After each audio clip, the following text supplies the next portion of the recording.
Welcome to my review of Designated Survivor, a new hour-long drama starring Kiefer Sutherland.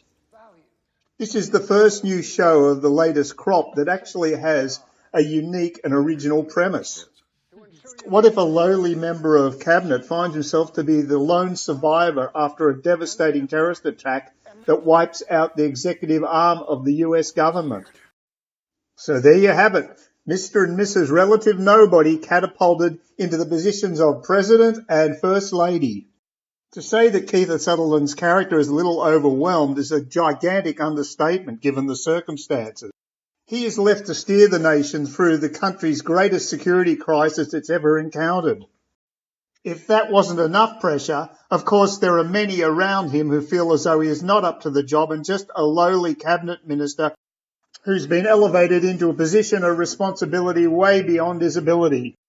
It soon becomes apparent that this mild-mannered politician needs to immediately stamp his authority or risk being trampled underfoot by those currently in power.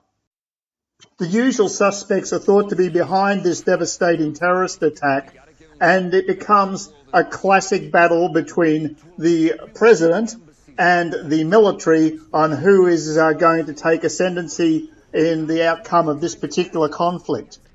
I found this to be the weakest part of the show, actually. I mean, it's just a cliche to see the hawkish general taking on the dovish president. Seen it many times.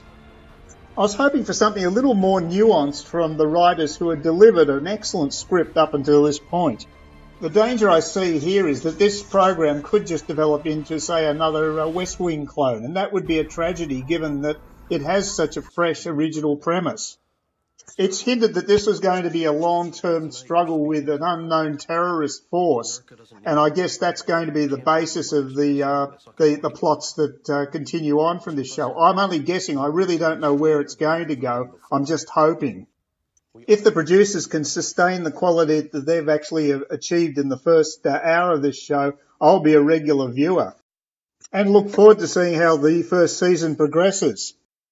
So far, this has been the standout new show that I've seen recently.